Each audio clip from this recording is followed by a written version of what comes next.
A flash of blue light at the Kalor City waypoint signals his arrival in the bustling capital.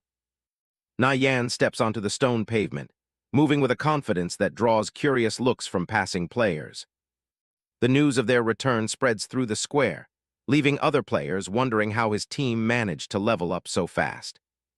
Watching from a distance, TR letter 1 EA7N Bach glares at the thief, his face twisted in a silent promise to pay him back for the earlier humiliation. Nie Yan makes his way to the Kalor City military garrison, where the Empire's golden flags snap in the wind. He stands before Warlord Kavaret, a battle-hardened commander who towers over him with a stern, questioning gaze. The young thief presents the intercepted documents, detailing the Hilton stronghold threat. Kavaret's expression shifts to one of deep focus as he realizes the gravity of the intelligence. He commends the young man for his massive service and offers a reward befitting a hero. A massive haul of experience and silver floods into Nie Yan's inventory, along with a rare skill book for stun. With the skill and bonus stats secured, he's more than satisfied with how well the hidden quest paid off. Nie Yan regroups with Tang Yao and the others, who are curious about his next move. The thief coolly mentions that he plans on soloing the elite boss, Lion King Kador, now that he has the Featherfall jewel. Yao Yao and her team say their goodbyes, as Nie Yan promises to mail them their shares after the gear sells. Tang Yao practically begs to be taught the ropes of an arcane mage, his eyes sparkling with newfound ambition. First, they head into the city's blacksmith shop to upgrade the mage's basic equipment. Nie Yan also gears up, fitting himself with a full set of bronze-grade leather armor and horsehide boots. New gear equipped, the duo sets off toward Rain Hills for some serious grinding. Jagged peaks and purple lightning define the dangerous landscape of Rain Hills. Deep, shadowy caves litter the mountainside, home to the creatures they've come to hunt. Nie Yan challenges Tang Yao to farm as many bat teeth as he can within the next hour. The mage steps to the edge of a cave entrance, looking down into the dark abyss. He leaps down, magic already crackling around his hands as he enters the fray. A cave bat screeches, its red eyes glowing as it dives toward the intruder. A violent explosion of fire illuminates the dark cavern as Tang Yao's spell finds its mark. He smirks, feeling confident after taking the first one down so easily. Watching from the shadows, Nie Yan realizes he needs to pick up the pace himself if he doesn't want to get left behind. He blurs into motion, a streak of blue light as he enters another section of the cave. His blade flashes repeatedly, carving through the swarming bats with surgical precision. After 30 minutes, he pauses to count his haul of bat teeth, wondering how his friend is faring. A desperate distress message from Tang Yao pops up, shouting for help against a group of red names. Nie Yan's expression hardens at the mention of player killers from the Radiant Sacred Flame Guild. He sprints out of the cave, racing toward the coordinates where the gank is happening. The thief navigates the rocky maze of the hills, leaping from ledge to ledge as he closes the distance. Knowing that Tang Yao is currently kiting them through the terrain, Nie Yan lets out a cold, expectant smile. He skids to a halt, his boots kicking up dust as he prepares his counter-ambush. Nie Yan stands on a high ledge, looking down at the trio of players guarding the cave entrance. He confirms that they are indeed camping for Tang Yao. Diane Kang, an elementalist with reddish-brown hair, asks his team if they've caught the rat yet. The radiant warrior beside him laughs, calling the target a broke loser with 0 gear. Nie Yan watches from above, his eyes fixed on the ornate fire chaser set worn by the leader. He notes that as a red name, the elementalist will drop everything upon death. He activates stealth, his form vanishing into the air as the skill icon appears. He warns himself not to get overconfident against experienced peekers. A faint purple ripple follows his movement as he descends the rocks. He stays light on his feet, avoiding any loose stones. Diane Kang suddenly turns toward the sound of movement, sensing something is off. The radiant warrior looks at him, asking what's wrong. Nie Yan bursts forward from his hidden position, kicking up a trail of dust as he charges. The wind whips around him as he breaks cover. Diane Kang shouts for his team to fall back, his staff already glowing with gathering mana. He tracks the blurring figure of the thief with a sharp gaze. The elementalist casts Ring of Fire, a circle of flames erupting around him for protection. He mocks the thief, asking if he really thinks he can loot his gear. The radiant warrior lunges forward with his sword raised, shouting for the kill. Nie Yan weaves through the rocky terrain, narrowly avoiding the arc of the fire.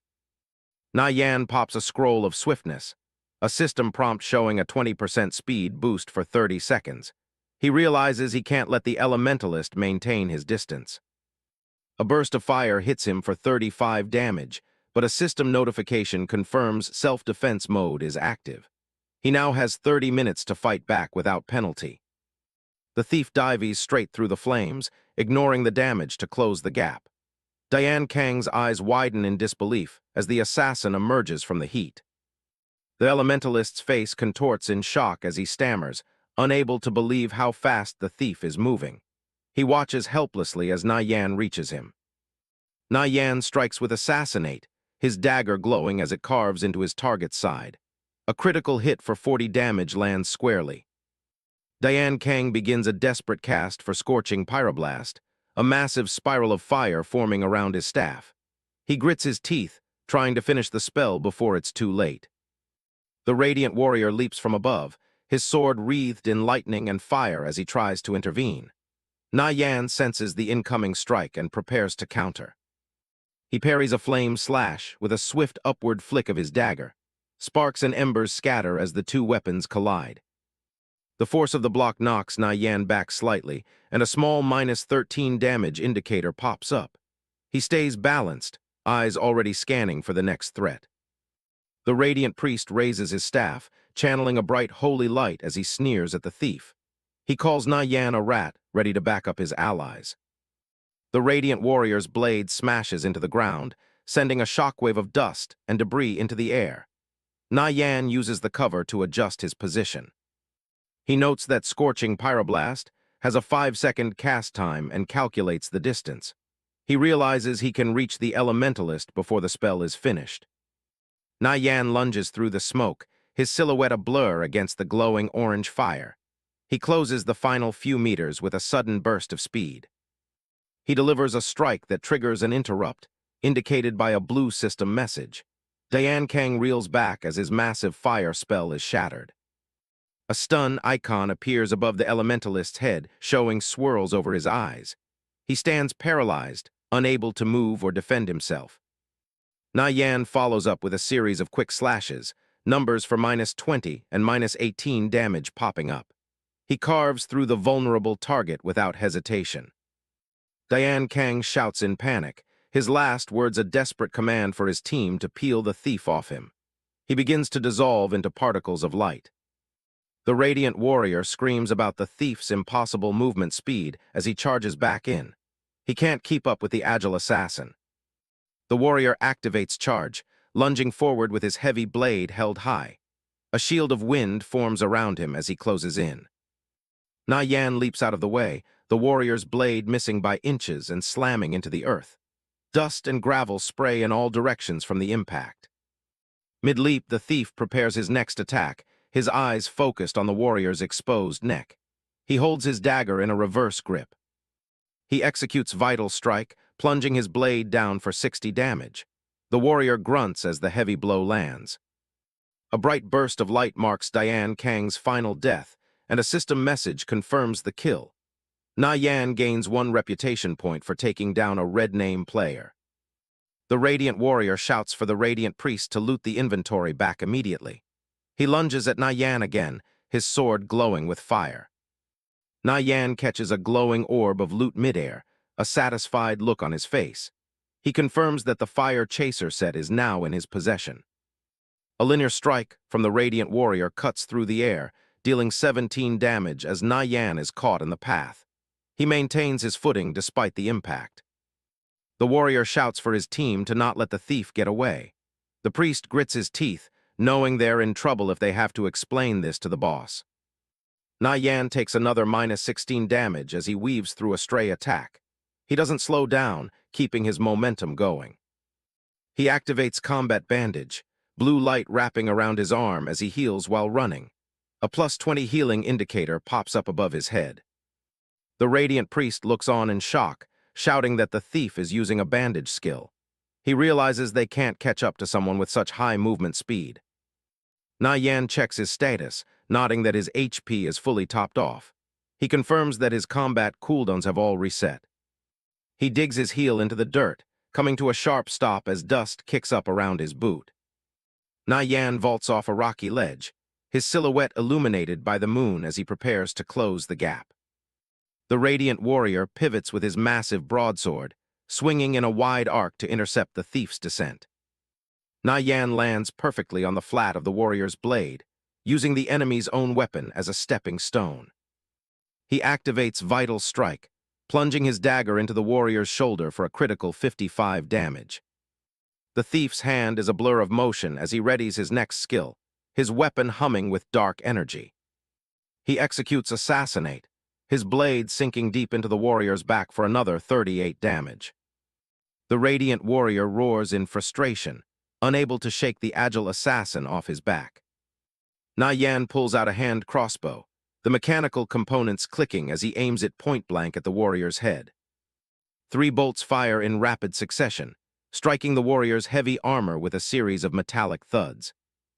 The warrior clutches his chest as the final bolt sinks in, his HP bar dropping precariously into the red zone. He realizes he is one shot away from death and hesitates, his mind racing with the fear of dropping his own gear. Nie Yan looms over him, his face shadowed as he delivers a cold warning that there is no escape. A final, ruthless slash cuts through the warrior's defense, sending a spray of blood across the dark terrain. The warrior's body disintegrates into a swirl of white embers, leaving behind a glowing pile of loot. Nie Yan turns his attention to the radiant priest, who stands alone and defenseless among the rocks. The priest's face is pale with terror as he stammers, wondering how he is supposed to survive a duel with a thief. A shadowy, wolf-like aura looms behind the thief, marking him as the apex predator of this encounter. Nie Yan sneers, reminding the priest how much he enjoyed healing his allies while the thief was under fire. The priest lets out a final, desperate cry before the thief's blade ends his life. His staff falls to the ground, surrounded by the faint golden glow of a high-quality equipment drop. Nie Yan gathers the spoils, confirming that he has successfully looted the entire Fire Chaser set. He examines the set's stats, deciding it's the perfect bronze-grade upgrade for Tang Yao's fire-based build. Opening his messenger, Nie Yan reaches out to Tang Yao to check on his current status and location. Tang Yao replies from a cave at 231, 395, 285, his face lighting up with shock at the news of the looted set. The mage is overwhelmed with excitement, his eyes practically turning into stars at the sight of the high-tier gear. He laughs, declaring that the risk of being ganked was entirely worth it for a reward this great. Nie Yan stands on the edge of a high cliff, overlooking the dark expanse of the hills. He decides to stay on the hunt, intending to eliminate more members of the Radiant Sacred Flame Guild. A flock of crows takes flight from the dark forest canopy as a new group of players enters the clearing. A man with a thick mustache and dark armor receives a message, his expression hardening as he announces Diane Kang's death. The group reacts with shock and disbelief, questioning how their powerful leader could have been taken down. They speculate that a massive raid or a guild war must have been responsible for such a defeat. A member with a red headband interrupts, clarifying that the entire squad was wiped by a single person. The revelation that a level 3 thief was the culprit leaves the entire search party in stunned silence. The man with the mustache clutches his head, unable to comprehend how their top-tier stats were overcome. He asks for the thief's identity and is told the name Nirvana Flame, likely partying with an arcane mage. He informs the group that the guild has issued a bounty of 5 silver coins for every kill on Nirvana Flame.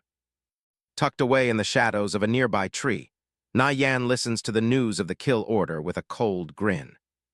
He slips into stealth, dark purple energy swirling around him as he prepares to ambush the search party. The man with the mustache spins around, startled by a sudden rustling sound in the nearby brush. A massive horned deer chieftain charges out of the foliage, its glowing antlers aimed directly at the players.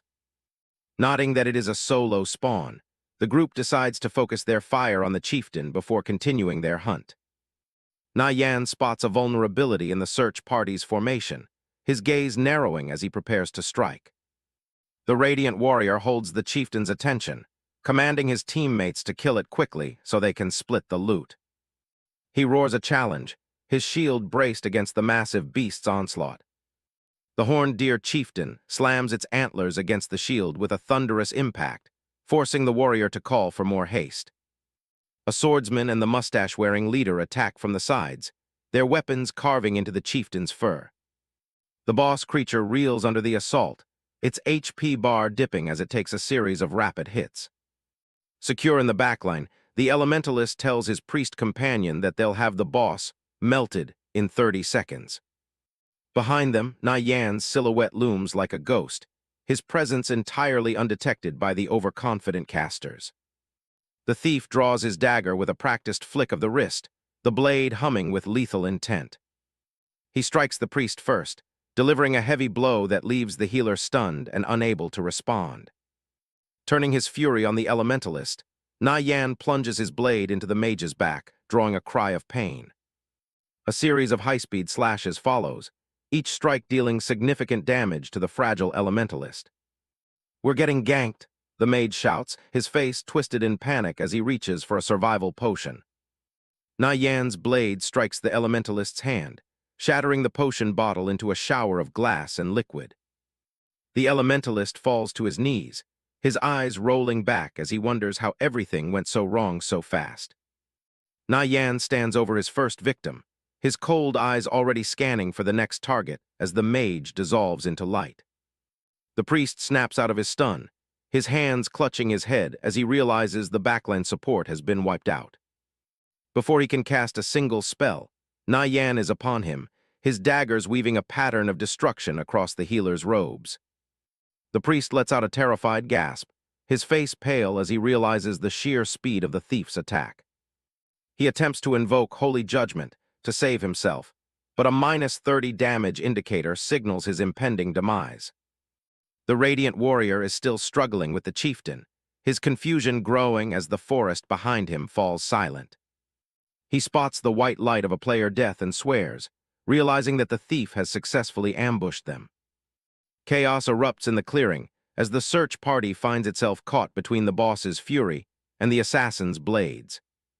The warrior shouts a final, desperate command to kill the chieftain first, hoping to survive long enough to countergank the thief. The silver-antlered chieftain slams into a radiant warrior, sending him crashing into the ground with overwhelming force. Another guild member lunges forward with a linear strike, but the blow barely registers against the boss's massive health bar.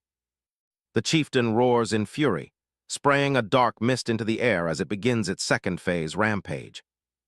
The radiant sacred flame group is barely holding on, their formation breaking as the beast tears through their ranks. Nie Yan watches the chaos from the safety of the brush, clicking his tongue in annoyance at his missed timing.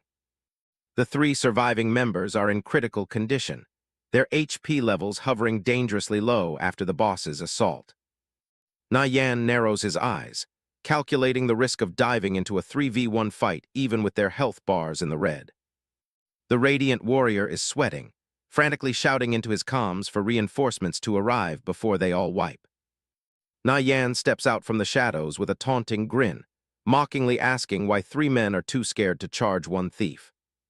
The warrior stands his ground, convinced that any movement is exactly what Nie Yan wants for a counterattack. The sound of rustling leaves and heavy footsteps signals that the guild's main force is closing in fast. Nie Yan gives a casual wave of farewell, telling them he's done playing with them for today. The guild members finally find their nerve and lunge forward just as the thief turns to run. Reinforcements finally burst into the clearing, but they find themselves staring at a whole lot of nothing. They look around in confusion, realizing they've completely lost the scent of their target in the dark forest. Nie Yan moves through the trees like a ghost, leaving only blurred trails of blue energy in his wake. The radiant warrior is furious, ordering every available man to fan out and hunt the rat down. Streaks of speed magic trail behind Nie Yan as he puts several hundred yards of forest between him and his pursuers. He pauses on a high ledge to catch his breath, looking down at the canopy with a confident smirk. He knows the layout of this zone better than the developers themselves. Catching him here is a fool's errand. Nie Yan decides it's time to shift gears and checks his messages to see how Tang Yao is holding up. Deep inside the rock spider cave, Tang Yao is carefully navigating the tunnels while keeping an eye on the level 5 mobs. Nie Yan drops down right behind his friend, scaring the absolute life out of the young mage. He pulls out the fire chaser set he stripped off Diane Kang and tosses the high-tier gear to Tang Yao. Tang Yao is wide-eyed with excitement, hardly able to believe he's holding such rare equipment. Once he suits up, his magic damage stat spikes to an incredible 50, making him the most dangerous mage of his level. Nie Yan leads the way deeper into the cavern, telling his friend to just follow his lead and stay focused. He recalls a silver chest hidden in these depths and knows they finally have the firepower to claim it. Tang Yao is hesitant about the level 5 spiders ahead, but Nie Yan is already moving to clear the first choke point. Nie Yan draws his blade and charges, his eyes locked onto the first group of crawlers guarding the path. A pair of rock spiders skitters down the walls, their health bars showing they're significantly higher level than the duo. Tang Yao channels his mana, winding up a powerful arcane flame spell to test out his new gear. A torrent of intense magical fire erupts from his hand, illuminating the entire stone passage in a golden glow. The fireball connects with a sickening sizzle, dealing 35 damage and catching the spider in a vortex of heat. Tang Yao is stunned by his own damage output, realizing he can actually shred mobs 2 levels higher than him. Nie Yan doesn't let the momentum slip, diving in with an assassinate strike to finish off the weakened beast. He shouts for Tang Yao to keep the pressure on as another wave of spiders starts skittering toward them. They're clearing level 5 mobs like they're nothing more than starter zone slimes, and the XP is rolling in. They sprint through the tunnels, their footsteps echoing rhythmically against the damp cavern floor. Gold and white light flashes through the darkness as the duo systematically deconstructs the nest. They push through the last line of defenders, clearing a path toward the very back of the cavern. Sitting alone on a raised stone pedestal is the silver chest, exactly where Nie Yan said it would be. Tang Yao is panicking because they don't have the lockpicking skill required to open the silver chest they just found. Nie Yan tells him to take it easy, reminding him that the game developers usually leave a workaround for players without specialized skills. He explains that in a high-stakes dungeon, the key to the treasure is almost always hidden right next to the prize. Right on cue, the rock spider chieftain emerges, a level 5 boss that's guarding the chamber with a full health bar. Tang Yao nearly jumps out of his boots, shouting in surprise at the sight of the massive 8-legged nightmare. He asks what the play is, and Nie Yan gives him a sharp look, simply telling him they're going to nuke it from orbit. Nie Yan gives quick tactical orders, warning his friend to keep at least a 20-yard distance so they don't pull extra aggro. Tang Yao gets into position, his eyes locked on the boss as the giant spider begins its lethal charge. The mage channels his newly boosted energy and fires off an arcane fireball to kick off the confrontation. The spell hits the spider dead center, shaving off 18 health points in a single fiery explosion. Nie Yan smirks, nodding that fire spells are particularly effective here thanks to a massive damage multiplier against the boss. He takes the point, telling Tang Yao that he'll handle all the crowd control while the mage focuses purely on DPS. Nie Yan lands a perfect stun, dealing a small bit of damage but keeping the beast pinned in place for several seconds. He shouts that the window is open, urging Tang Yao to pour on the damage while the boss is completely immobile. Tang Yao doesn't hold back, screaming, "Eat my arcane fireball," as he launches another devastating blast. The boss recovers faster than expected, breaking out of the stun and lunging forward with a terrifying screech. The giant spider moves with blinding speed, its massive legs thrashing as it forces the duo to scramble backward. A massive hit connects with Nie Yan, dealing a whopping 78 damage and nearly putting him into the ground. He quickly pops a combat bandage, the green aura of the heal ticking away as he desperately tries to recover. Tang Yao watches with a look of pure shock, realizing just how high the stakes are in this fight against a chieftain. Spikes of ice erupt from the cavern floor, narrowly missing Tang Yao as he dodges to the side at the last second. Nie Yan refocuses and shouts that he'll maintain the aggro, but he needs his partner to finish the job. Tang Yao grabs a minor mana potion and gulps it down, feeling the rush of blue energy surge back into his system. With his mana replenished, he starts casting again, determined to bring the oversized spider down once and for all.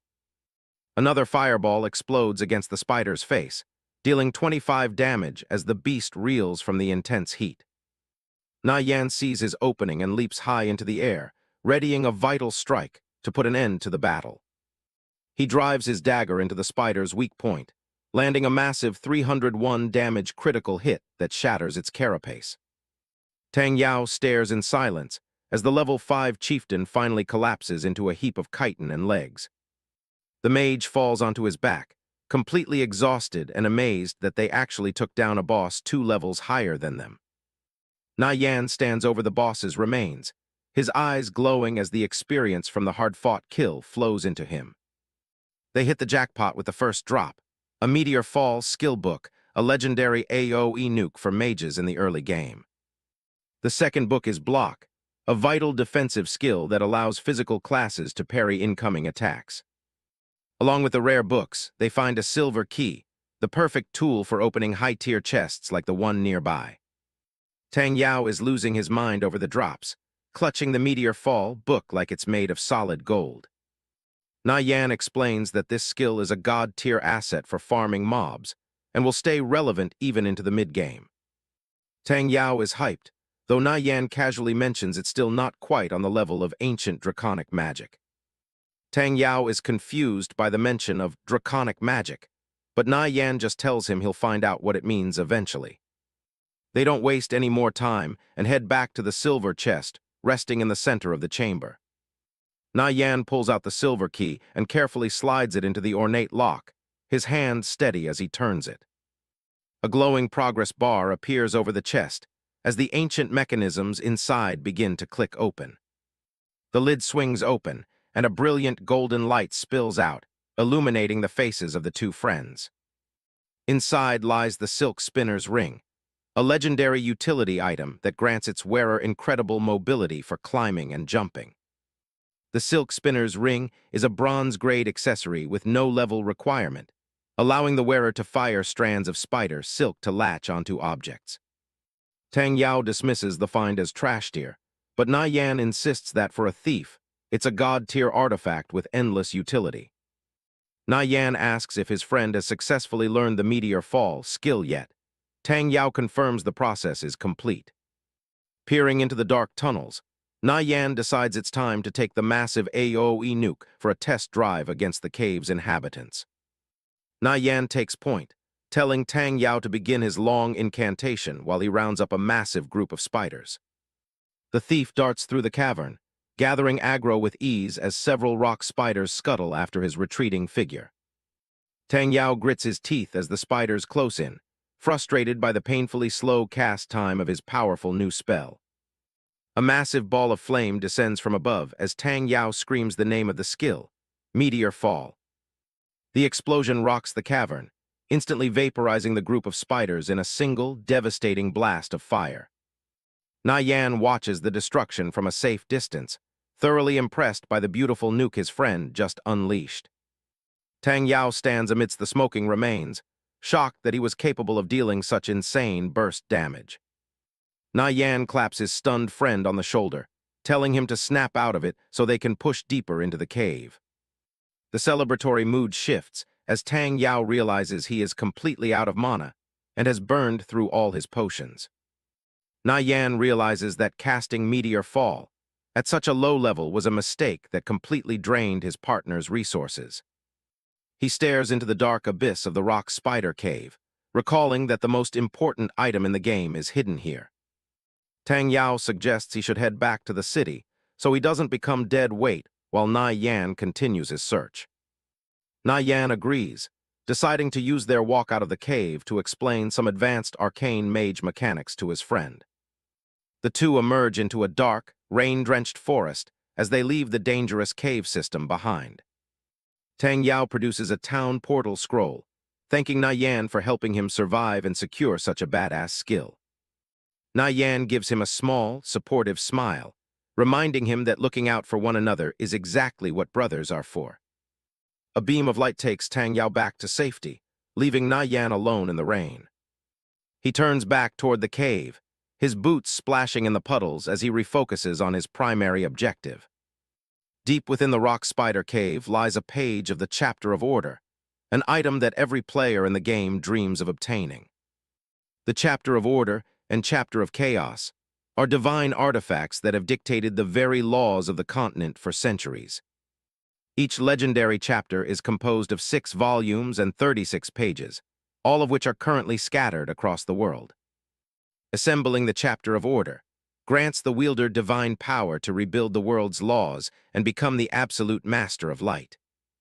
Conversely, those who gather the Chapter of Chaos ascend as kings of darkness, gaining the power to destroy all global order. Currently, the game is in its infancy, with only the first expansion pack, Dust-Covered History, available to the public. Volume I of the Chapter of Order contains 6 distinct pages: justice, goodness, courage, wisdom, fairness, and freedom. These pages hold reality-breaking power, instantly catapulting any player who finds one to the top of the global leaderboards. In his past life, the masters of the top 3 super guilds relied solely on these chapters to build their massive empires. Nie Yan knows he is the only person currently in existence who knows the exact locations of these buried artifacts. With a cold, determined look in his eyes, he resolves to use this knowledge to forge his own myth in this life. He recalls the legend of Soaring Angel, an elven demon hunter who once wielded the Chapter of Justice. Facing hundreds of enemies, that man single-handedly wiped out a 100-man raid by summoning paladins of justice. The wielder of the Chapter of Wisdom was a holy mage named First Emperor Killer, a legend of the highest order. During a massive undead invasion, he purified over 300 necromancers at once with a single forbidden spell. Finally, there was Half-Awake Fox, the berserker who possessed the incredible Chapter of Courage. He was famous for solo charging through enemy ranks in a guild war, slaughtering them all while remaining completely unstoppable. Nie Yan dives into the depths of the cave, his heart racing at the thought of the Chapter of Courage buried just below. He reaches a ledge and spots 3 rock spider chieftains blocking the path forward, hearing the faint sound of running water. Nie Yan activates stealth, preparing to carefully slip past the 3 massive bosses and claim his legendary prize. Nie Yan plunges into the water with a heavy splash, the water-repelling pearl activating to create a clear air pocket around him. He swims through the dark underwater cavern, recalling a hidden chest from his past life that once caused a massive stir on the player forums. Near the silty floor, he spots a faint, golden glimmer through the rising bubbles, the object he has been searching for. It is an antique gold chest bearing the pirate emblem of the Zin Seas, a relic far rarer and more valuable than a standard treasure box. The system begins the unlocking sequence, and Nie Yan watches with anticipation until the lid finally clicks open. Inside lies a dark, lethal-looking weapon, the Assassin's Precept, an unidentified dagger that radiates a sinister red aura. Gripping the hilt, Nie Yan examines the intricate design and the powerful energy emanating from the blade, certain it is at least gold grade. He considers the run an absolute success already. Obtaining a weapon of this caliber is a massive win regardless of what comes next. Leaving the chest behind, he swims toward a shaft of light piercing the darkness from far above his head. He breaks the surface of a crystal-clear pool, water cascading down his face as he looks out over a hidden subterranean oasis. His boots splash onto the mossy bank, leaving wet prints as he steps into the secret zone tucked away deep within the rock spider cave. Sunlight filters through a hole in the cavern ceiling, illuminating a lush forest that seems completely out of place in the dark tunnels. In the center of a small clearing, he discovers a stone altar with a thick, ancient book resting upon it. The moment his hand touches the leather cover, a surge of mysterious, chronological power flows into his body from the tome. He opens the book to find pages filled with mysterious text etched in tinsilver that seems to vibrate with ancient energy. The dust-covered history of the age of Korul is written in 3 dead languages, all of which are instantly imprinted into his mind. System notifications pop up in his vision, confirming that he has successfully mastered the Choshat Giant and Draconic languages.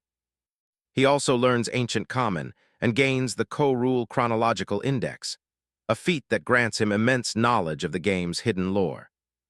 The artifact is revealed as the Chapter of Courage, a legendary item fragment that grants permanent stat and skill point bonuses every 5 levels.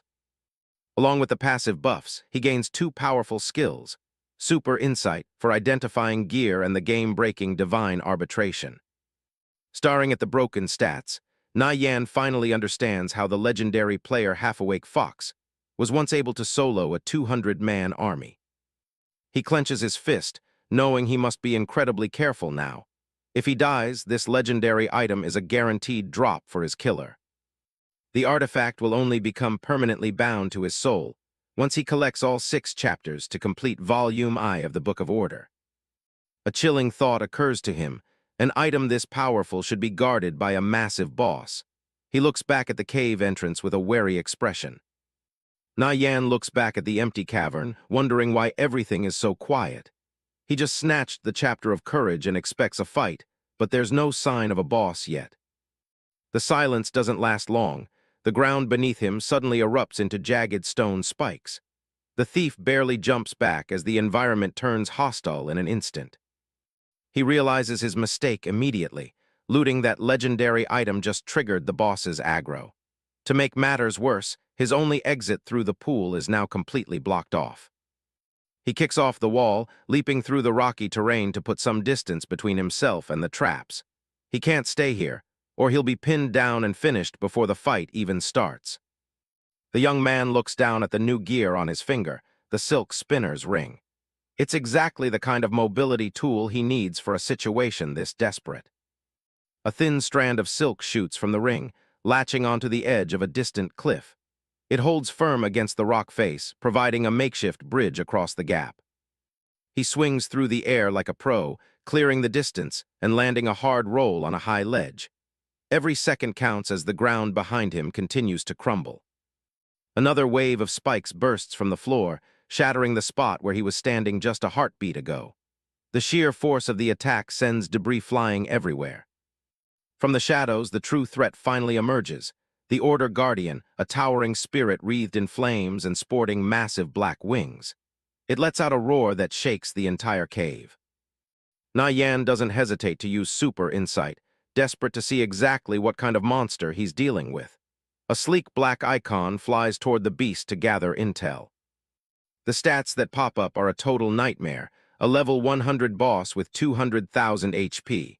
At his current level, this thing isn't just an opponent, it's a force of nature. The Guardian takes to the sky, raining down massive fireballs that look like miniature suns.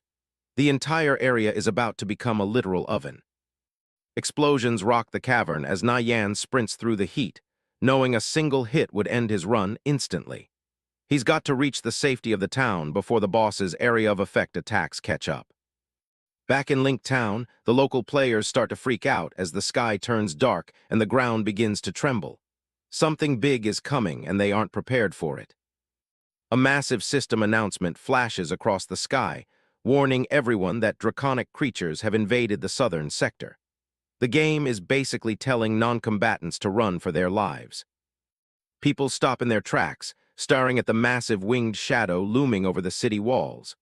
The panic is starting to set in as the threat level hits an all-time high. The heavy, rhythmic sound of metal boots hitting the pavement cuts through the noise of the crowd. A disciplined force is moving toward the gate with singular purpose. The Holy Crusaders march out in perfect formation, their silver plate armor gleaming under the dark sky. These elite NPC knights aren't about to let a monster trash their town. The players look on in awe as they realize the high-level NPCs are actually mobilizing for a full-scale defense. It's not every day you see the town guard pull out all the stops like this. Nie Yan clears the tree line with the Guardian breathing down his neck, realizing he's brought the boss right to the city's doorstep. He's got the aggro, and he's bringing the heat with him. He cracks open a scroll of swiftness, a blue trail of energy following him as his movement speed jumps by 20%. It's a desperate boost to stay ahead of the flames. A massive pillar of fire erupts right behind him, scorching the earth and sending him flying forward from the shockwave. The thief is barely staying one step ahead of total annihilation. Burn damage numbers start ticking over his head as the intense heat begins to sap his health. He grits his teeth, knowing he just needs to hold on for a few more seconds to reach the gate. He fires the silk spinner's ring again, the line catching a thick tree trunk to help him pivot around a sharp corner. His reflexes are the only thing keeping him alive at this point. The young man is a blur of motion, flying through the forest canopy as he uses every mobility trick in his arsenal. The town walls are finally in sight, but the boss is closing the gap fast. The Guardian opens its massive maw, a swirling ball of concentrated fire glowing between its teeth. It's charging up for a breath attack that will likely wipe everything in its path. Before the beast can fire, a glowing arrow slams into its face with pinpoint precision. Nie Yan breathes a sigh of relief as the city's heavy hitters finally step into the fray. The monster recoils from the strike, letting out a deafening roar of frustration as its attack is interrupted. The tide of the chase is finally starting to turn. Warlord Nisad stands tall on the wall, already drawing back another massive arrow on his ornate bow. The commander looks completely unfazed by the level 100 threat looming over them. Below him, the Holy Crusaders stand in a solid wall of steel, shields raised and ready to hold the line. They're just waiting for their leader's word to unleash judgment on the draconic beast. A bright orange streak tears through the darkening sky, heading straight for the city center. The sheer scale of the projectile suggests this isn't some minor random event. The source of the chaos descends, a massive, winged demon wreathed in flames. This is the Order Guardian's spawn, and it's clearly come to turn the Viridian Empire into a graveyard. A system notification pops up, labeling the attack as a blazing meteor. Fireballs begin to rain down in a geometric pattern, blanketing the sky in lethal light. Panic grips the streets as a town level 1 alert is declared. Players are scrambling for cover, fully aware that a single direct hit from these draconic meteors will send them straight to the graveyard. On the city walls, the Holy Crusaders aren't backing down. A high-ranking NPC commander draws his bow, shouting for the activation of the city's primary defensive barrier. A massive purple dome of energy erupts from the city's foundations, encasing the entire urban area. The barrier hums with power, standing as the only thing between the players and total annihilation. The meteors slam into the energy shield with violent force, exploding into harmless sparks. From the streets below, players watch in awe, realizing the NPC guards are their only hope for survival. The counterattack begins. Dozens of crusaders on the ramparts draw their bows in perfect unison. At the commander's shout, they prepare to unleash a volley of holy magic to push the beast back. A hail of glowing blue energy spears is launched from the walls, saturating the air. They don't just fly straight, they track their target like heat-seeking missiles. The spears home in on the draconic beast, weaving through the air with mechanical precision. The creature tries to bank away, but the sheer volume of incoming fire is impossible to dodge. The Crusaders coordinate for a heavy strike, channeling a concentrated holy beam. The blinding light catches the beast right in the chest, pushing it back through the sky. Reeling from the impact, the monster lets out a guttural roar that shakes the surrounding buildings. Its flames flicker as the holy energy begins to whittle down its massive health pool. The Order Guardian's spawn slams directly into the energy shield, cracking the barrier and sending shockwaves rippling through the purple dome. The city is holding for now, but the battle is far from over. While the guards do the heavy lifting, Nie Yan watches from the crowd. He knows exactly what's coming. The vultures are already circling, waiting for the boss to drop so they can ninja the loot. Among the players, Nie Yan spots Star Brilliance, the master of the Radiant Temple Guild. In his past life, Star Brilliance was known as a loyal expert, and it seems he hasn't changed a bit in this timeline. Right on time, the competition arrives. Ready Blade, the arrogant leader of the Dark Massacre Guild, moves in with his thugs. He's the type of scum who lives for bullying smaller players and stealing kills. The tension spikes as half-awake Fox, the future legend of the Holy Roman Empire, makes his entrance. Nie Yan remembers him as the original owner of the Chapter of Courage, before Nie Yan borrowed it in this timeline. Star Brilliance doesn't flinch, staring down Ready Blade with calm confidence. He expects the thugs to back off now that the big guilds are here to maintain order during the raid.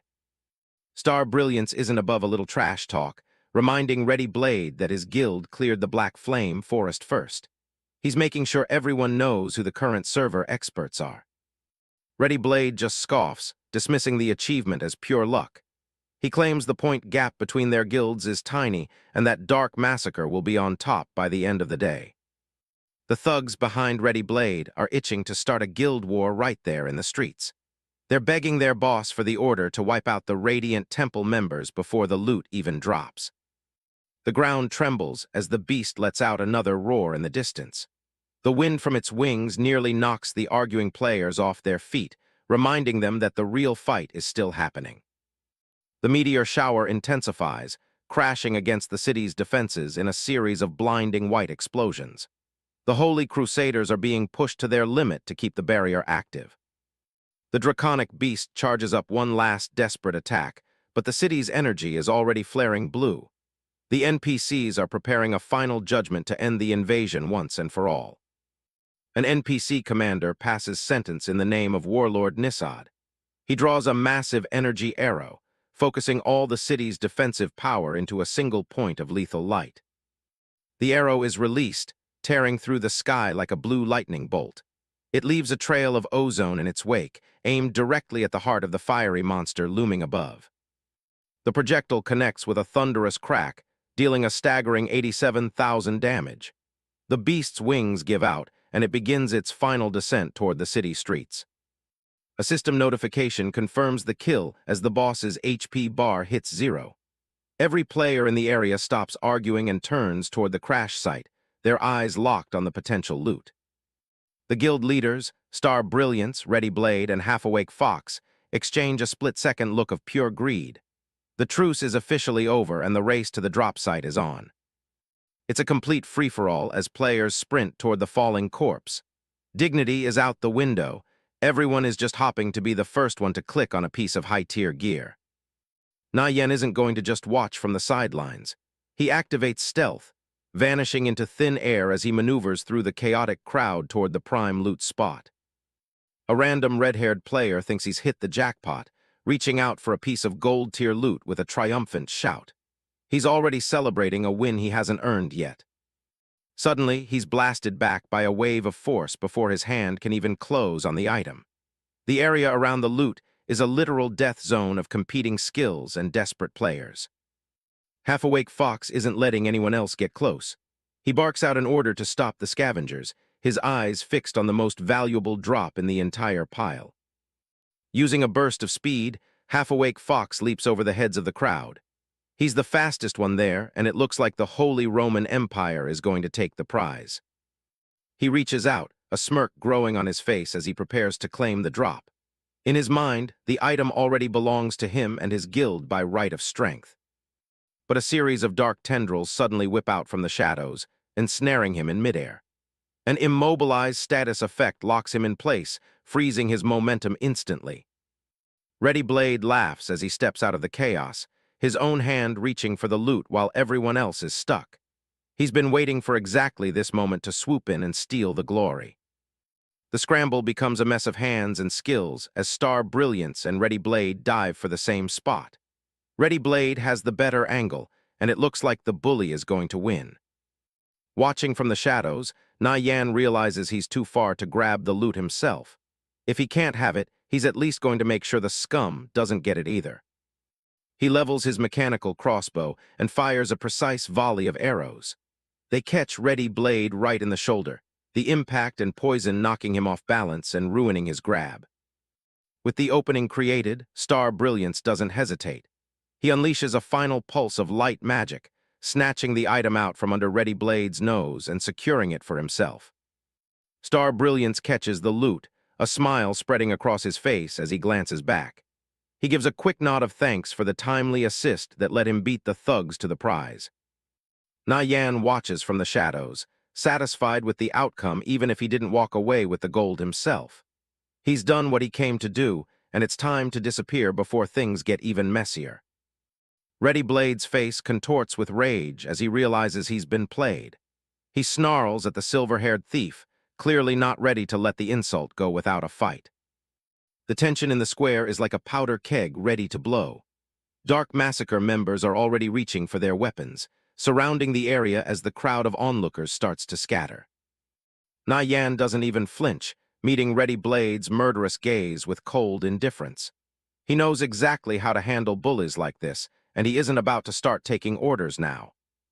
Star Brilliance steps forward, placing himself between Nie Yan and the thugs. He makes it crystal clear, messing with the thief means declaring war on the entire Radiant Temple Guild. The Radiant Temple members stand their ground, their weapons drawn and ready. They aren't about to let the Dark Massacre scum intimidate them in the middle of a city square. Ready Blade sneers, his eyes flashing with a dangerous light. He gives a mocking laugh, warning everyone present that none of them are going to make it out of the city alive. The stalemate is suddenly broken by a calm, confident laugh from the sidelines. Half-awake Fox stands there with a smirk, seemingly entertained by the drama unfolding in front of him. A member of the Holy Roman Empire leans in, whispering to his guild master. He identifies Nie Yan as the expert Nirvana Flame, the one who sold them the guide for the fallen shaman camp. Half-awake Fox studies Nie Yan with newfound interest, his eyes tracking the thief's every movement. Judging by the speed and precision he showed earlier, his mechanics are definitely top tier. The lackey asks for orders, wondering if they should intervene in the guild standoff. Half-awake Fox remains silent for a moment, his gears clearly turning as he weighs his options. Half-awake Fox steps forward, greeting Nie Yan with a surprisingly friendly grin. He ignores the surrounding thugs, his focus entirely on the thief who's been making waves.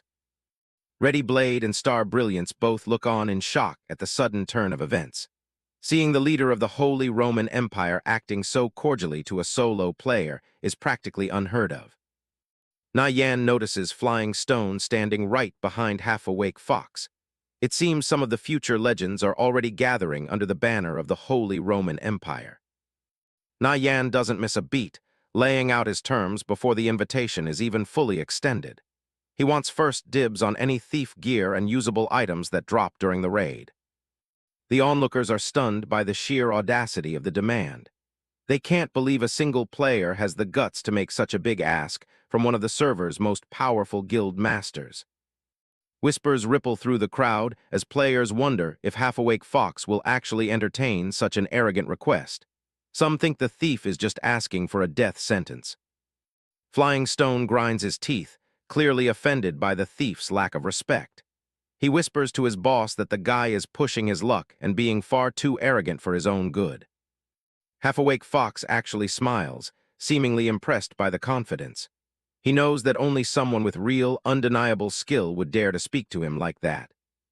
With a single word, Half-awake Fox seals the deal, shocking everyone in the square. He agrees to give Nie Yan first pick of the thief loot if it means securing his help for the raid. The crowd is left speechless, unable to process why a top-tier guild leader would cave to such a demand. It's a complete shift in the power dynamic that no one expected to see today. The thugs from Dark Massacre realize they're in a tight spot. They can't afford to start a war with two of the server's biggest guilds at the same time just over a single player. Half-awake Fox turns to Ready Blade, suggesting they just let the whole thing slide. He's effectively ending the conflict with a polite but firm request to just pretend today never happened. Ready Blade's face is a mask of suppressed rage, but he knows he has no choice. He forced to back down, his pride take a massive hit in front of the entire square. The Dark Massacre members finally withdraw, their tails between their legs as they head for the city gates.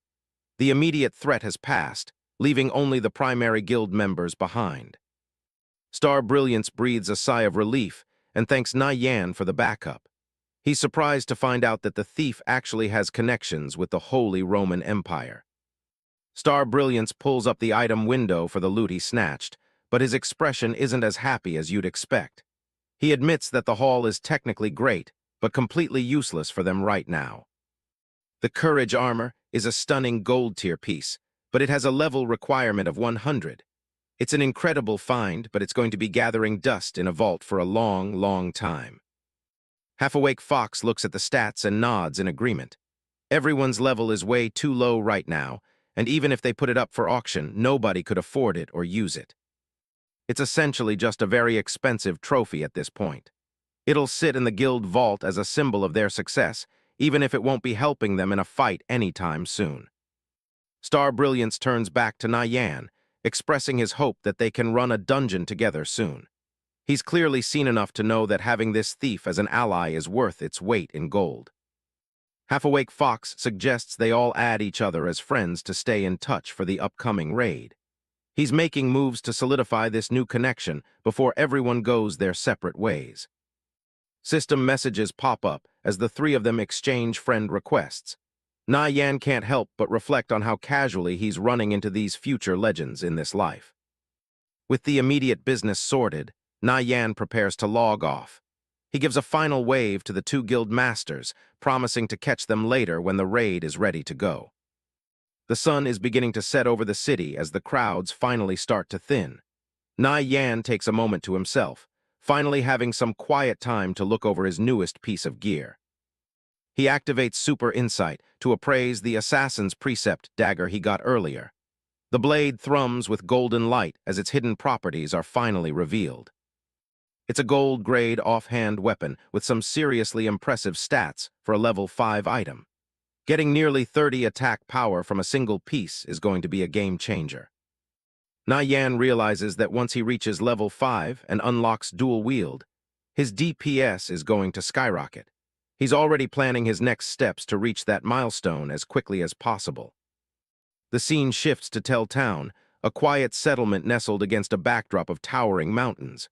Nie Yan arrives at the gates, ready to finish up some unfinished business. He checks his timer and sees he still has about half an hour of game time left before the servers go down. It's just enough time to head over and finish Apothecary Blevin's quest. He teleports to the Fishman tribe area, where the air is thick with the smell of salt and old magic. He moves toward the target location, his eyes sharp for any potential threats in the shifting mists. Nie Yan looks over the smoking wreckage of the Fishman tribe village. The guild victorious return has already finished their raid, leaving nothing but ruin behind. He observes the aftermath from a distance, noting that the victorious return guys didn't waste any time. He decides to look for solo players in the area who might have the materials he needs. Rather than farming the items himself, Nie Yan finds a group of players and offers to buy their fine silk.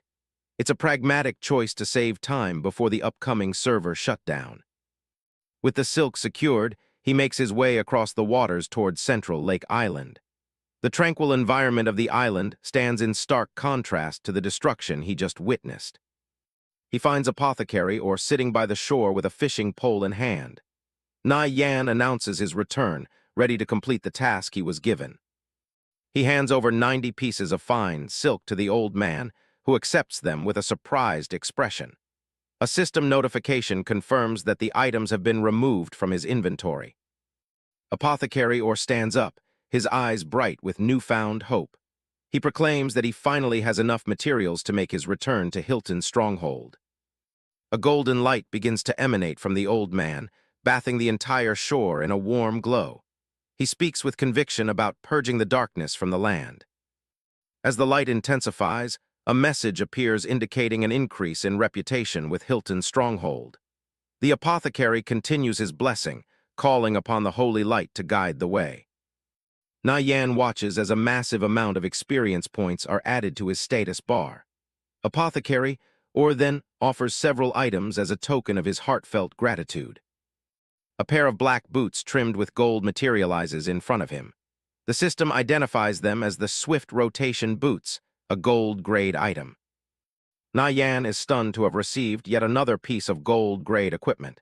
He examines the stats, noting the significant bonuses to defense and movement speed. A sudden ding echoes through his interface, followed by an urgent system warning. The servers are scheduled for maintenance and will shut down in exactly 1 minute. He quickly pulls up his character window, seeing his experience at 98%. He is agonizingly close to reaching level 5. A frown crosses his face as he realizes he's run out of time for the day. He'll have to wait until tomorrow to finally hit his next level milestone. Standing at the edge of the lake, Nie Yan's body begins to dissolve into blue data streams.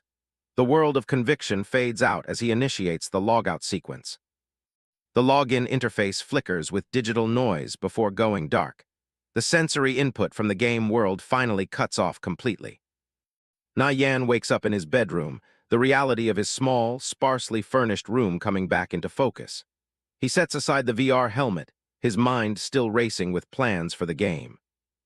Despite the mental exhaustion, he immediately begins a physical workout on the floor. He knows that his physical stats in the real world are just as important as his in-game ones. He powers through a set of sit-ups, his muscles burning with the effort.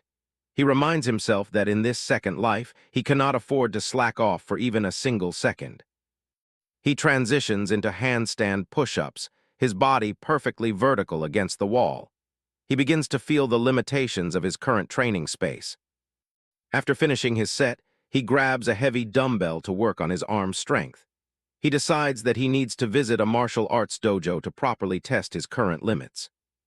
Later that day, Nie Yan stands outside the Lin family martial arts building. The large sign above the entrance looms over the bustling city street. At the reception desk, he pays for a 2-hour training pass without a word. The girl behind the counter, Lin Jia, looks up and recognizes him immediately. Lin Jia, a former classmate, greets him with an arrogant sneer. She assumes he has come all the way to the dojo just to get her attention. She mockingly tells him to stop creeping on her, bringing up a stupid love letter from their past. Nie Yan simply stares at her with a look of complete indifference. As he walks away toward the equipment, Lin Jia continues to mock him under her breath. She tells her companions that his family is drowning in debt and that he's just a broke loser. She watches him go, her expression filled with disdain as she questions how someone in his situation can afford to work out. She remains convinced that he is only there to impress her. A tall, muscular man named Bao Wei walks up to the counter and asks about the visitor. Lin Jia turns to him with a sweet, dismissive smile. She tells Bao Wei that Nie Yan is just some guy from her class who is only good at studying. She labels him as total trash to further boost Bao Wei's ego. Nie Yan ignores the whispers and approaches a pull-force testing machine. He takes a steady breath, centering his focus on the handle in front of him. He pulls with a sudden, explosive force that causes the machine to beep loudly. His grip is firm, and his form is perfect as he exerts every ounce of his current strength. The digital readout on the machine's pillar flashes a result of 162 kilograms. It is a remarkable display of power for his lean frame. He looks at the number with a slight frown, finding it pathetically weak compared to his previous life. However, he acknowledges that it is a solid start for this body's development. Next, he moves to a load-bearing tester, a heavy-duty hydraulic machine. He positions himself under the weights, ready for the next test. He pushes upward with a grunt of exertion, the machine straining under the 155-kilogram load. The effort causes the entire frame to vibrate. Bao Wei and Lin Jia watch from across the room, their earlier mockery replaced by confusion. Bao Wei asks her what she is staring at, his eyes fixed on Nie Yan. Lin Jia tries to hide her shock, dismissively calling Nie Yan a scrawny twig once again. Her words carry less conviction than before as she witnesses his performance. Nie Yan suddenly lunges forward and delivers a powerful punch to a testing pad, the impact echoing like a gunshot. The force of the blow sends a shockwave through the machine. The sound of the strike causes other members of the gym to stop their workouts and look over. A hush falls over the training floor as they witness the raw power of the strike. Bao Wei's expression turns to one of pure disbelief as he sees the results of the punch. He had completely underestimated the scrawny student. Linjia stands behind the counter with her mouth slightly open, her face pale with shock. The broke loser she had been mocking just a moment ago has left her completely speechless. Nie Yan looks at the display of the testing machine, his chest heaving slightly. He has just finished a grueling physical test, and the numbers on the screen confirm his growing strength. He makes his way to the reception desk, slinging his black jacket over his shoulder with a confident stride. The purple-haired receptionist, Linjia, looks up from her computer as he approaches the counter. Linjia slides a VIP card and a thick envelope across the marble countertop, her eyes wide with lingering shock. She tells Nie Yan that his 2-hour pass is free and hands over a 26,000 credit bonus for breaking the dojo's record. Nie Yan picks up the card, a faint, knowing smile playing on his lips as he thanks her. He thinks to himself that a cash bonus for simply testing his limits is an unexpected but welcome development. Linjia leans over the counter, her expression shifting into a playful, flirtatious gaze. She tells him she's free tonight and offers to buy him a drink at a club called Night's Dream. Nie Yan's response is cold and immediate, his gaze hardening as he refuses the invitation. He clearly has no intention of being drawn into her social games or wasting his evening. He turns his back on her and begins to walk out of the dojo, ignoring her frustrated shout. Linjia's eyes narrow in anger as she watches him leave, her earlier flirtatiousness completely gone. She grits her teeth, muttering insults about him being a broke loser to anyone nearby. She tries to rationalize his behavior as mere cockiness, convincing herself that he isn't worth her time anyway. Nie Yan stops at a local shopping mall later that evening to stock up on supplies. With his new bonus, he buys enough nutrient fluids to last him the rest of the month, ensuring his body stays fueled for the grind ahead. The city is quiet under the light of a massive full moon as Nie Yan returns to his apartment. He is focused on the next stage of his plan, eager to get back into the virtual world. Sitting in his room, Nie Yan holds his sleek VR helmet, his face illuminated by the soft blue light of the interface. He prepares to dive back into conviction, ready to push his character even further. He materializes back in the game world, standing in a sunlit meadow bordered by thick trees. Digital particles float in the air as his avatar fully synchronizes with the environment. He reviews his progress, knowing the Featherfall jewel is already safe in his inventory. His next goal is clear: hit level 4 and then hunt down the Lion King Cador, a terrifying level 7 elite boss. He finds a spot infested with chilled water spiders and immediately goes to work. He moves like a blur, his daggers slicing through the spindly legs of the monsters as they attempt to swarm him. A flash of light signals his success as he slashes through the final spider. He has finally hit level 4, bringing him one step closer to equipping his coveted gold-grade dagger. He estimates that the experience from soloing Lion King Cador will be enough to bridge the gap to level 5. Every move he makes is a calculated step toward becoming the strongest thief in the game. Nie Yan pulls out a town portal scroll, its surface etched with glowing blue runes. He knows he needs to finish some essential preparations in the city before taking on a boss as powerful as the Lion King. He activates the scroll and is instantly teleported to the heart of Kalor City. He walks through the crowded plaza, his eyes fixed on the auction house in the distance. He arrives at the Kalor City auction house, a large wooden building bustling with activity from players and NPCs alike. He pushes through the double doors, heading straight for the main trading floor. He looks around the crowded interior, his mind racing with memories of his past life. He knows the Sauce Valley dungeon is about to open, and it will change the entire market for a specific item. He recalls that the werewolves in the new dungeon use a lethal poison, making black phenol potions a necessity. He anticipates that the price of these potions will skyrocket once the guilds start their first clears. At the main counter, Nie Yan places a massive order with the clerk. He asks for 9 quivers of poisoned arrows and every single black phenol potion and crafting recipe the house has in stock. The bearded clerk is nearly knocked back by the scale of the request, asking if Nie Yan is truly sure about buying everything. Nie Yan doesn't flinch, confirming his order with cold certainty. The clerk waves a cheerful goodbye as Nie Yan leaves the auction house with his massive haul. He walks away with a confident smirk, knowing he has successfully monopolized the market for the most vital item in the game's next phase. Nie Yan activates a teleport, his form shimmering with energy. He's heading to Mordo Town to kick off his next plan. He steps out into the streets of Mordo Town, the tall steeples of the city rising behind him. There's no time to sightsee, so he keeps moving. With a burst of speed, he leaves the city limits. The trail ahead leads straight to the Crimson Dream Hills. His boots kick up dust and grass as he sprints across the open plains. He's narrowing the distance to his target with every step.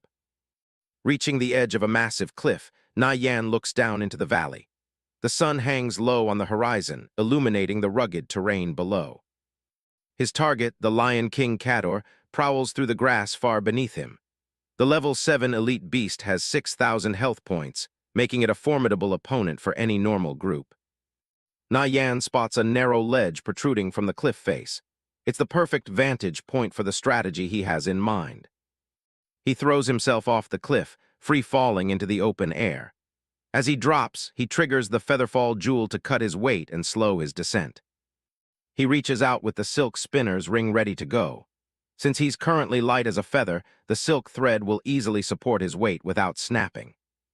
A thin line of silk catches a tree growing out of the rock, swinging him safely onto a hidden ledge. He's reached a glitched spot that the boss won't be able to path toward. Nie Yan readies his heavy mechanical crossbow and aims down at the beast. With 1,000 poisoned arrows at his disposal, he's prepared to whittle down the Lion King's health from a safe distance. Out in the Crimson Dream Plains, a group of players is busy grinding for lion skins. Leading them is Daeguang, a level 6 shield warrior who's feeling pretty good after landing a rare shield. His buddy Hai Zhu, an elemental mage, reminds him that the matching breastplate has a nearly impossible drop rate. Daeguang isn't worried, convinced their luck is on a roll today.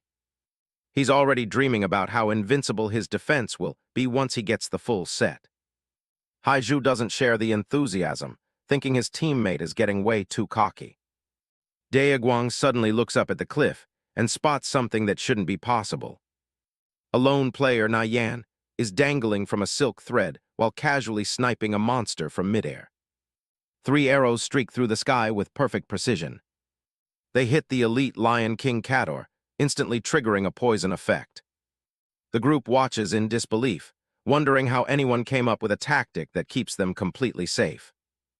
Daeguang realizes Nie Yan is using a silk spinner's ring combined with another tool to lighten his weight.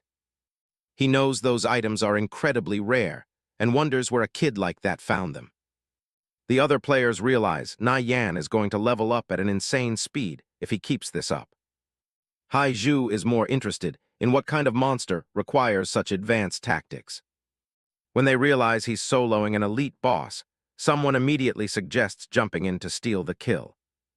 But before they can move, a massive rumble shakes the entire ground. A whole pride of lions is charging their position, forcing the group to scatter and run. Meanwhile, Nie Yan stays calm on the cliffside, letting the poison slowly drain the boss's health. He specifically picked this spot because the monster has no way to strike back. He's already calculating the massive 800% experience bonus for soloing an elite. After 30 minutes of steady fire, the Lion King is finally on its last legs. The beast roars as it enters a berserk state, its eyes glowing red with fury.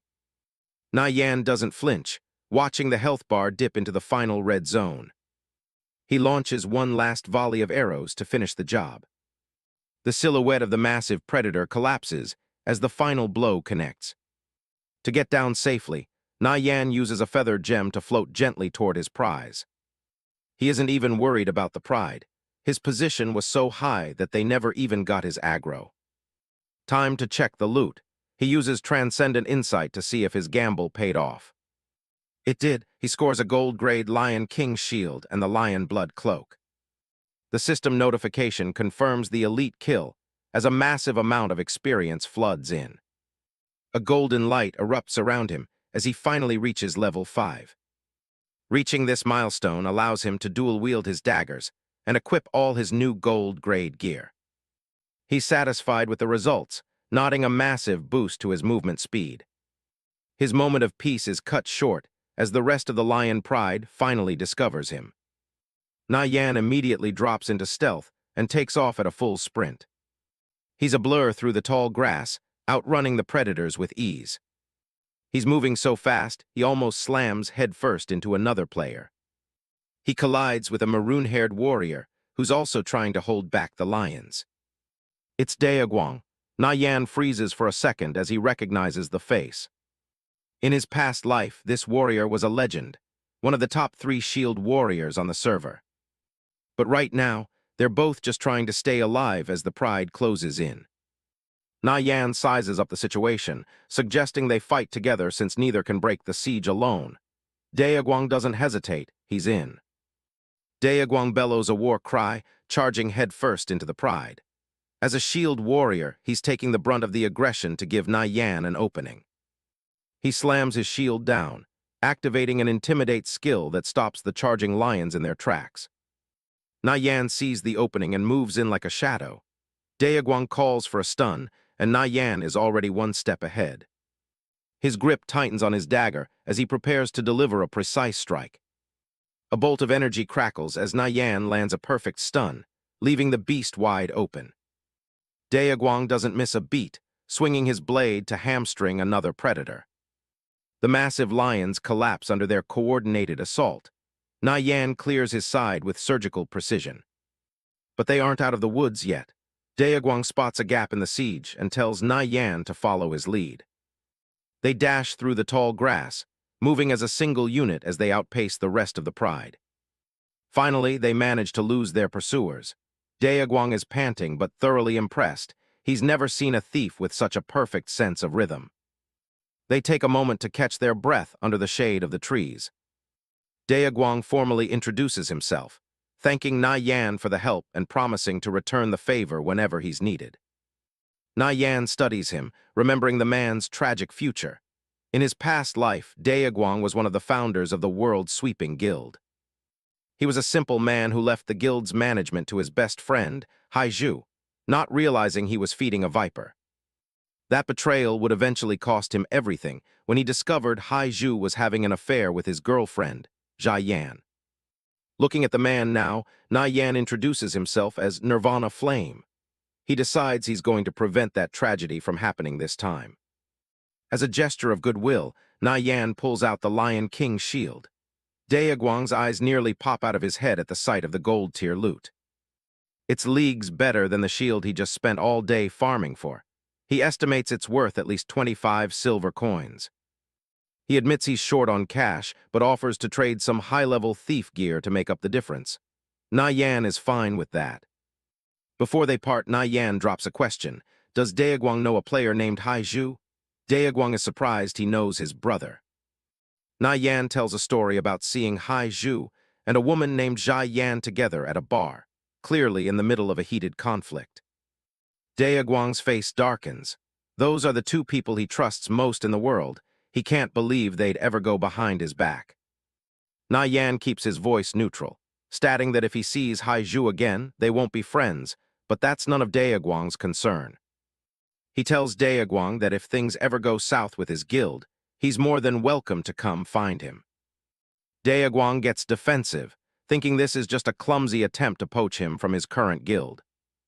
Nie Yan just laughs it off, saying it's just a friendly heads-up before turning to head out. He knows he won't convince Daeguang with just a few words, but he's planted a seed of doubt that will grow with time. Daeguang watches him go, trying to push the accusations out of his mind. But the seed is there. He knows deep down that if a betrayal was happening, he'd be the last one to find out. With that encounter finished, Nie Yan shifts his focus back to the grind, heading deeper into the plains. He's hunting a specific level 8 sub-elite monster, the Ogre Devourer. Nie Yan smiles. He's found his target. Aside from the Lion King, this is the best source of experience he can find at his current level. The Ogre Devourer is a massive level 8 beast with 6,000 HP. Fortunately, it's currently alone. Nie Yan stays low. Even though the ogre looks clumsy, its massive strides mean it can close the distance in an instant. He climbs into the canopy, recalling everything he knows about the beast's petrifying gaze skill. He opens up with a volley of bolts to start whittling down that massive health pool with poison. The bolts sink into the ogre's thick hide, and the poison immediately begins to take effect. The beast lets out a deafening roar as it spots the tiny thief perched in the trees. It charges with terrifying speed, but Nie Yan stays calm, keeping a steady stream of fire on the monster. The ogre swings its massive club, a single hit capable of smashing Nie Yan to a pulp. Nie Yan observes the ogre devourer's movements. Everything is proceeding exactly as the guide predicted. Its attack patterns are methodical and predictable. He knows the beast's trump card is the petrifying gaze, which it consistently unleashes 3 seconds after concluding its initial assault. Relying on the silk spinner's ring, Nie Yan effortlessly swings through the air, staying 1 step ahead of the monster's reach. He finds a vantage point high up on a sturdy branch, his golden eyes locked onto the massive target below. A series of poison bolts whistle through the air, trailing faint trails of energy. The projectiles strike true, sinking into the ogre's thick hide and steadily sapping its vitality. Enraged, the beast swings its massive club in a wide arc, shattering a tree trunk near where Nie Yan was just standing. The forest floor trembles as the ogre goes on a rampage, smashing everything in its path in a desperate attempt to hit its elusive attacker. Nie Yan remains calm, using the ring to navigate the canopy and maintain a safe distance. He's grateful for the mobility. Without it, kiting this boss would be a death sentence. The ogre's health bar dips to 31%. Nie Yan is content to play the long game, wearing the beast down through a calculated battle of attrition. The ground explodes under the weight of the ogre's club, sending splinters of wood and dirt flying everywhere. Nie Yan continues his rhythmic retreat, firing as he goes. He can see the finish line, just a few more minutes of precision kiting. But a sudden movement in the underbrush catches his eye. His heart sinks as he realizes the situation just got a lot more complicated. 3 regular ogres have wandered into the fray, attracted by the noise of the battle. Surrounded and with no room to maneuver, Nie Yan realizes he won't be able to dodge the next petrifying gaze. For a fleeting second, he wonders if his journey ends here. He refuses to accept defeat. With the boss on the verge of death, he activates stealth, deciding to gamble everything on a head-on assault to finish it quickly. The ogre devourer lets out a final bone-chilling roar, raising its weapon for a killing blow. Nie Yan darts directly beneath the beast's reach, knowing his proximity will inevitably trigger a powerful ground smash attack. At the last possible millisecond, he triggers the silk spinner's ring. He swings upward and around, circling behind the ogre just as its club craters the earth where he stood a breath ago. This is his moment. He readies his dagger, positioning himself for a lethal strike. He unleashes a vital strike, his blade glowing with intense energy as it targets the beast's most vulnerable point. The strike connects with devastating force. Success! The ogre devourer lets out a pained gasp as its health finally bottoms out. The massive sub-elite collapses, its heavy body hitting the dirt with a thud. Nie Yan doesn't have a second to celebrate. One of the regular ogres lunges from the shadows, catching him with a brutal sneak attack. The beast snarls, its red eyes fixed on the small human that dared to kill its leader. It stares at him with mindless fury, its breath hot and foul-smelling. The ogre paused, confused for a brief moment as its target had dodged the giant club without a scratch. Nie Yan stood there, his eyes burning with a cold light. Was that you who just hit me with a critical strike? In a blur of motion, he delivers a series of critical strikes, his blades carving through the ogre's flesh like paper. The final monster falls, joining its brethren on the forest floor. Silence returns to the clearing. Nie Yan stands amidst the carnage, the only one left standing after the intense struggle. He surveys the loot, his eyes lighting up as he finds a gold-grade Bloodfiend crossbow, a perfect upgrade for his current level. He also finds a gold-grade staff of lunar sacrifice, an incredibly valuable item for any high-level mage. The experience from the hunt is massive, pushing his progress bar up to 74%. For a solo player, this kind of power leveling is almost unheard of. He admires the new crossbow's armor penetration stats. The rest of the loot, along with his old gear, will bring in a tidy sum at the auction house. A short while later, Nie Yan arrives at the Kalor City auction house, the bustling hub of trade for the region. He approaches the clerk, arranging to put his rare finds up for consignment and requesting all available black phenol potions in stock. The auction hall is filled with the shouts of players peddling their wares. One particular cry catches Nie Yan's ear. A swift retreat skill book is for sale.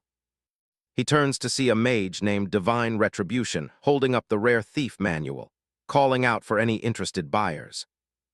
Nie Yan notes the man's gear. He's wearing high-tier Lightwalker robes, which isn't common for average players. He's also wielding a staff of the lunar wind.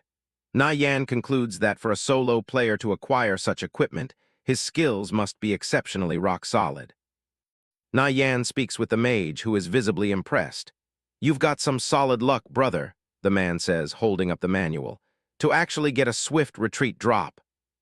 The mage, Divine Retribution, smiles as he recounts his fortune. "My buddies spent days grinding the Canyon of Light without seeing a single decent drop. I farmed for barely 3 hours and got this." He treasures the tome in his hands, knowing its immense value. On the market, this baby goes for more than even silver-grade equipment. Nie Yan's expression sharpens with interest. "The Canyon of Light. Did you guys enter the Monastery of Light? If you cleared that dungeon, it should have dropped more than just swift retreat. Did you happen to get Sacrificial Strike?" A nameplate appears over the mage, Divine Retribution, LV4 Holy Mage. He laughs nervously at Nie Yan's question. "We aren't even close to that level. We'd get slaughtered by the mobs inside the Monastery of Light." Nie Yan realizes with a start, wait, he's Divine Retribution. As Nie Yan looks at the man, a flood of memories from his previous life returns. He envisions a powerful mage standing amongst a sea of fallen enemies. That name! I remember him from my past life. The memory becomes clearer, a legend of a solo player defying a titan. He bumped heads with the Radiant Holy Flame Guild back then. He and his crew ended up slaughtering hundreds of their members. It made him a legend overnight. Nie Yan's eyes narrow as he contemplates the fate of such heroes. But a solo player without a guild backing him could never hold out against a titan like that forever. His name eventually faded into obscurity. To think I'd run into him here. Bringing his focus back to the present, Nie Yan makes an offer. "I'm Nirvana Flame. I'll take swift retreat off your hands. How does 1 silver and 50 copper sound?" Divine Retribution is taken aback by the generous price and Nie Yan's gear. "Brother, your gear is exceptional. You're even wearing the Blackblood cape. You must be an expert." Proving his integrity, the mage shakes his head. "This skill book isn't worth anywhere near that much. 1 silver is plenty. By the way, my name's Divine Retribution." A system window pops up in the air. You have added Divine Retribution as a friend. Nie Yan sees potential in the man and decides to plant a seed for the future. "I might be putting a team together soon. Maybe we can run a few dungeons together down the line." The mage's face lights up with genuine excitement. "That'd be great. We've been struggling to find a solid group. Brother Nirvana Flame, just say the word and I'll be there." As they finish their trade, Nie Yan gestures toward the pile of resources on the table. "By the way, why do you have so many herbs on you?" Divine Retribution lets out a tired sigh. "Can't be helped. 3 of the 5 guys in my leveling party picked up gathering. We're just trying to scrape together some extra coin through sub-professions." Their conversation is interrupted by a commotion nearby. Divine Retribution points across the hall. "Look over there. That's the Alchemist Association. They're buying up these exact herbs right now." A hulking warrior from the Dark Ranger Guild towers over a small, blonde alchemist. The youth protests, "The potion crafting failure wasn't my fault." But the warrior snaps back, "Not your fault. Then whose fault is it? Mine." With a cruel swipe, the warrior knocks the young alchemist to the ground, scattering his supplies. "They tampered with my setup while I was brewing," the boy cries out. The warrior's face is twisted in a mask of pure rage. "Our guild leader gave you a mountain of herbs and all you produced was this trash? We can't even recoup the crafting costs. Stop making excuses." The young alchemist, Eggless Bird, glares up with a bruised face and a bandage on his nose, his eyes burning with silent resentment. "So much for that hidden skill of yours," the warrior sneers. "Piss off and eat shit." The brute delivers a vicious kick to the boy's stomach while he's already down. "The fuck are you looking at?" The warrior turns his back on the broken youth, his cape fluttering as he walks away. "Idiot! What kind of moron names himself Eggless Bird anyway? From now on, you're officially kicked out of the Dark Ranger Guild." Divine Retribution watches the scene with a grim expression, turning to Nie Yan. "Brother Nirvana Flame, that's private guild business. Best we stay out of it, right?" Nie Yan recognizes the face immediately. This guy would eventually become the legendary Potion King in his past life. His current name, Eggless Bird, might be a bit of a joke, but his future title was anything but. Eggless Bird had a rough start after getting kicked out of the Dark Ranger Guild, but another guild eventually treated him like absolute gold. In the old timeline, the exclusive potions he crafted caused Nie Yan a lot of trouble during the war. Looking at him now, Nie Yan admits that despite being an enemy before, the kid was just loyal to whoever recognized his worth. He watches the apprentice sorting through scraps and wonders if it's worth investing in him this early on. Since he just got tossed to the curb, Nie Yan figures there's no better time to recruit him than right now. He knows he needs to build his own empire and stockpile talent like this, step by step. Nie Yan walks over and asks for his name. The boy looks up with a bruised face and says his name is Razor. Nie Yan tells him plainly that the weak are always stepped on, but he can offer him a way to make them regret it. Eggless Bird isn't convinced and asks why he should even trust a complete stranger. The answer is simple. Nie Yan doesn't think he's trash, and besides, the kid has nothing left to lose. He tells him it all depends on whether he has the courage to change his fate. The apprentice just stares at him, stunned into silence. Nie Yan starts walking away, leaving the ball in his court. It hits a nerve, and the kid shouts out that he isn't trash. Nie Yan keeps moving through the city, confident the boy will follow him. He looks back, seeing his own past reflection in the boy, bullied, humiliated, and powerless. But this time, he has the power to change everything. Sure enough, Eggless Bird comes running after him. The kid admits he's completely useless at alchemy and constantly ruins expensive materials. Nie Yan cuts through the self-doubt and asks about his hidden skill. The kid explains he has a tiny chance to enhance a potion's effects, and Nie Yan knows that's a legendary talent. Eggless Bird is still hesitant because his success rate is way lower than a normal player's. Nie Yan puts a hand on his shoulder and promises to fund every single material he needs. The kid can't believe it, but Nie Yan is dead serious. As the sun sets over the city, Eggless Bird reflects on meeting this peculiar stranger. He feels his whole destiny shifting and decides to see this path through to the end. Nie Yan pulls out a formal agreement and hands it over for him to check. The kid's jaw drops when he sees he's getting a 30% cut of the profits. He notes that even the best guilds only give 20% to their top-tier alchemists. Nie Yan tells him he's worth the price, and Eggless Bird vows not to let him take a loss.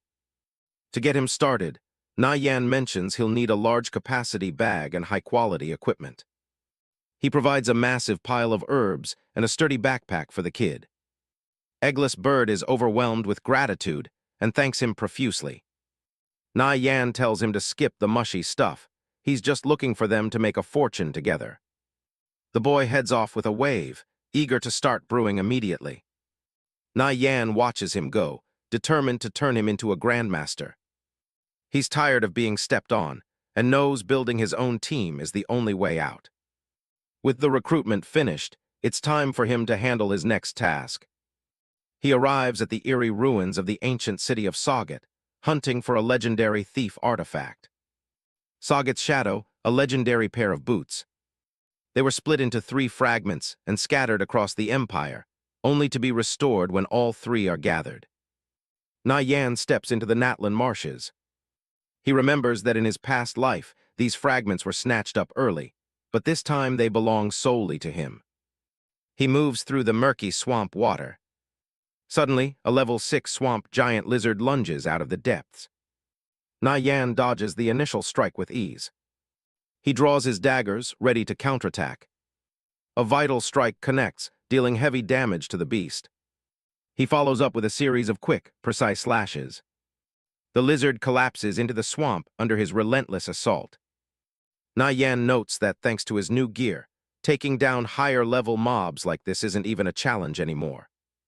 As he heads deeper, the fog thickens, and he reminds himself to watch out for both monsters and players. This zone is famous for its drops, specifically the Priest's Resurrection skill book, making it a hotspot for experts. A strange haze starts to affect him as he moves through the swamp trees. He starts feeling dizzy and notices his health bar is ticking down steadily. He's been poisoned. Something is lurking right behind him. It's a level 7 sub-elite basilisk. He uses swift retreat to create some distance immediately. The massive serpent towers over him, ready to strike again. He knows the swamp terrain gives the monster a huge advantage he can't overcome in a straight fight. The basilisk lets out a hiss, its tongue flicking as it prepares to lunge. It snaps at the air where Nie Yan was just standing. Not far away, a party of high-level players is clearing out the area. Their leader, Eternal Sin of Light and Dark, wonders where his scout has disappeared to. Xuali, the Holy Mage, notes that the monsters in this section are already being thinned out. Eternal Sin agrees they'll need to push deeper into the marshes soon if they want more experience. Just then, Candy the Thief returns, leading a pack of swamp monsters right to them. Eternal Sin tells Xuali to get her magic ready for a big clear. Xuali channels her mana as the monsters close in on the group. Eternal Sin dives into the middle of the pack with a whirlwind slash. A roaring thunder burst from Xuali lights up the area, melting the monsters' health bars. Candy jumps back in to finish off the stragglers with a quick blade. She finds the whole process incredibly boring now that the monsters are gone. Eternal Sin tells the group to take a break and recover before they move to a new grinding spot.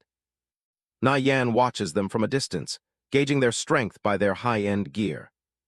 Eternal Sin spots him and figures a solo thief here must be pretty skilled. Candy licks her lips, seeing the stranger as nothing more than fresh entertainment. She decides to claim him as her own prey.